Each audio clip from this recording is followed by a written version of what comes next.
வணக்கம் டாக்டர் ராமநாதன் அர்ச்சனா. இன்றைக்கு 2025ஆம் ஆண்டு ஜூன் மாதம் 1ஆம் தேதி. திரும்பவும் இந்த வீடியோ சரியா தான் போடுறேன்டாப்பா என்று பேசாதீங்கோ. இது என்ன சம்பந்தமாக என்றால், அந்த வடக்கு மாகாண சபை அந்த டிசிசி மீட்டிங்ல ஒரு விடயம் தர்க்கிக்கப்பட்டு விவாதத்துக்கு எடுத்துக்கொள்ளப்பட்டது. அந்த பிரச்சனையை கொண்டு வந்தது டாக்டர் பவானந்த ராஜா டாக்டர் தான் அந்த பிரச்சனையை கொண்டு வந்தார். என்றால் ஆம்புலன்ஸ் சாரதிகள், சுகாதார சேவையில வேலை செய்யற சாரதிகள் தொடர்பாக, அதே நேரம் மாகாண சபைக்குள்ள இருக்கிற சாரதிகள் தொடர்பான ஒரு பிரச்சனை. என்னோட கணவர் கதைச்சவ, கணவர் இந்த விடயங்களை கமெண்ட் பண்ணினவ. ஆனால் நான் பேசாம இருந்தேன். யாராவதால் கதை கேட்கல, கதைப்போம்னா அந்த விடயங்கள் சும்மா எழுதி தர சொன்னா ஒருத்தரம் எழுதி தராதால அப்படியே இருக்கு. இந்த விஷயத்தையும் வடிவா வழங்கப்படுத்தணும். உங்களுக்கு வடக்கு மாகாண சபை இருக்குதானே, அங்க ஒரு சீஃப் செக்ரட்டரி ஒரு ஆள் இருப்பான். எல்லா செக்ரட்டரிக்கும் ஒரு செக்ரட்டரி சீஃபா இருப்பான். பேர் தெரியாது, வந்திருந்த சீஃப் செக்ரட்டரி தான். இப்ப மாகாண சபை இல்லை தானே, உங்களுக்கு தெரியும். மாகாண சபையில இப்ப முதலமைச்சர் இல்லை. ஆகவே சீஃப் செக்ரட்டரி தான் முதலமைச்சர் வேலையை இப்ப பாக்குறான். அதையும் உங்களுக்கு சொல்லித்தாரு.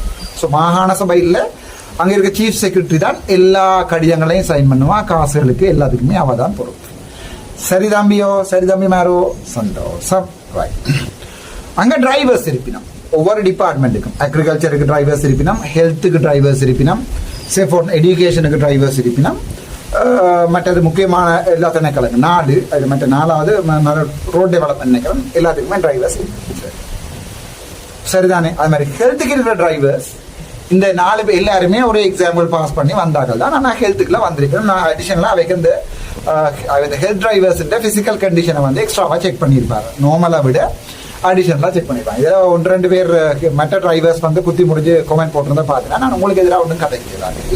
நீங்க பிள்ளையாவளையும் போட்டீங்க. என்னன்னா, உங்களுக்கு தெரியும், ஒரு ஆம்புலன்ஸ் ஓடுறதும் சாதாரணமான பிக்கப் போடுறதும் சமன் அல்ல, ஒன்றல்ல. அதை எல்லாரும் ஏற்றுக்கொள்வீங்க தானே. இப்ப என்னால ஆம்புலன்ஸ் ஓடிடுமான்னு கேட்டா இல்லை. ஏனென்றால் இப்ப நான் நார்மலா ஒரு கார் ஓடி பழக்கம் இல்லை. ஆனால் ஆம்புலன்ஸ் ஓடிடும் உங்களால இல்லை. ஆம்புலன்ஸ் ஓடினா எக்ஸ்பீரியன்ஸ் டிரைவர்ஸ்ன்றது வேறு. ஆம்புலன்ஸ் ஆக்சிடென்ட் படாம ஓடுறன்றது வேறு. ஒரு ஆம்புலன்ஸ் ஓடின டிரைவருக்கு சாதாரண டிபார்ட்மெண்ட்டுகள்ல போய் பிக்கப்புகளையும் லொரியலையும் ஓடிடும். ஏற்றுக்கொள்றீங்க தானே. சாதாரணமான பிக்கப் ஓடிக்கொண்டு இப்போ உதாரணத்துக்கு அக்ரிகல்ச்சர் ஒர்க் பண்ண ஒரு டிரைவருக்கு நீங்க நினைக்கிறீங்களோ அவரால் ஆம்புலன்ஸ் சாரதியின திறமையோட ஆக்சிடென்ட் பண்ணாம ஓடிடும் இல்லை. ஸோ இந்த ஆம்புலன்ஸ் சாரதிகள் அடிபடுறாங்க, தங்களை ஹெல்த்துக்குள்ளேயே வச்சு டிரான்ஸ்ஃபரை தாங்க. அதான் கேள்வி. அதாவது ஹெல்த் ஸ்டாஃப் இருக்கிறாங்க, டிரைவர்ஸ் இருக்கிறாங்க, தாங்கள் ஹெல்த்துக்கு. அதுல ஒரு சின்ன பிரச்சனை இருக்குண்டா, மற்ற சாரதிகள் மாருக்கு ஓவர் டைம் இல்லை. 5க்கு வேலை முடிஞ்சிருந்தானே, ஓவர் டைம் இல்லை. ஆனால் இந்த ஆம்புலன்ஸ் சாரதிகளுக்கு ஓவர் டைம் இருக்கு. தண்டம் சரி, அதுல உங்களுக்கு பிரச்சனை இல்லை தானே, ஓவர் டைம் இருக்கு. ஸோ கூட உழைப்பாங்க, 1 லட்சம் ரூபாய் கிட்ட உழைப்பாங்க சாரதியெல்லாம். ஒரு 60,000 50,000 உழைக்கலாம், ஓவர் டைம் இல்லை 70,000. நீங்க நினைக்கிற மாதிரி அவருக்கு 1000 ரூபா கொடுக்குறீங்க, அவருக்கு 30 ரூபா 40 ரூபா 50 ரூபா 70 ரூபா எனக்கு தெரியல, அப்படிதான் கொடுப்பாரு. சரி. ஸோ நேற்றைய தினம் பவானந்த ஐயா சொல்லுவார், இந்த ஆம்புலன்ஸ் சாரதிகளை ஹெல்த்துக்குள்ளேயே வச்சிருப்போம். சரிதானே. அது மாதிரி மற்ற எல்லாத்தையும் டிரான்ஸ்ஃபர்களை சர்க்குலேட் பண்ணுங்கன்னு கேட்பேன். அதுக்கு எங்க கவர்னர் செக்ரட்டரி சொல்லுவார், என்னண்டா மற்றவங்களும் ஓவர் டைம் எடுக்கத்தானே வேணும். மனிதாயமான அடிப்படையில் மற்றவங்களை கொண்டு ஆம்புலன்ஸ் டிரைவராக விடுவோம். விட்டா என்ன நடக்கும்? உண்மையாகவே பராமெடிக்கல் ஸ்டாஃப்ல வெரி இம்பார்ட்டன்டான ஆட்கள் இந்த ஆம்புலன்ஸ். அது நீங்கள் மறக்கவும் மேலாது, நிற்கவும் மேலாது. ஆம்புலன்ஸ் சராச்சரி வைத்தியசாலையை பொறுத்த வரைக்கும் கொண்டு வர பேஷண்ட் 10 நிமிஷத்துல டெலிவரி ஆகும் என்றால் 8 நிமிஷத்துல கொண்டு யாழ்ப்பாணத்தில் இறக்குறது அது ஒரு ஆம்புலன்ஸ் டிரைவரால தான். நார்மல் டிரைவரால அது 8 நிமிஷத்துல கொண்டு இறக்கிறார். ஆனால் மற்ற சாரதிகள் மேலோட எனக்கு கோவமாட்டு கேட்டா இல்லை, எனக்கு அவங்க ஆரண்டே தெரியாது. விஷயத்த கன்செப்ட் விளைய கொடுக்கும். சும்மா டாக்டரை எதிர்க்கணும் என்றதுக்காண்டி நீங்கள் எப்படி கதைக்க. இப்ப நான் சொல்லியிருந்தேன், இல்ல ஆம்புலன்ஸ் சாரதிகளையும் இந்த ஹெல்த் ஸ்டாஃபை ஹெல்த்துக்கு ஏசக்கூடிய ஹெல்த்தோட எசென்சியல் சர்வீஸ், அத்தியாவசிய சேவை. ஆனா ஒத்துக்கொள்றேன், மற்ற சாரதிகளுக்கு ஓவர் டைம் பாகிறது இல்லாம போகுது, ஒத்துக்கொள்றேன். ஆகவே நான் ஒரு முதலமைச்சராக இருந்தா நான் என்ன இருப்பேன், 10 years ஒர்க் பண்ணி நான் கிடைக்கிறேன் தானே ஆம்புலன்ஸுக்கு. நீங்க 10 years உழைச்சிட்டீங்க தானே, ஒரு மேட்டத்துக்குள்ள உழைப்போம். புதுப்படியில் இருக்காங்க தானே, வாங்கி அந்த ஆம்புலன்ஸோட பழகு. அவங்களே இதுக்குள்ள 10 வருஷம் வச்சுப்பாரு. அது 10 வருஷமா இருக்கலாம், 5 வருஷமா இருக்கலாம், 3 வருஷம். ரொட்டேஷனல் பேசிஸ்ல அதுக்குள்ள வச்சிருக்கலாம்.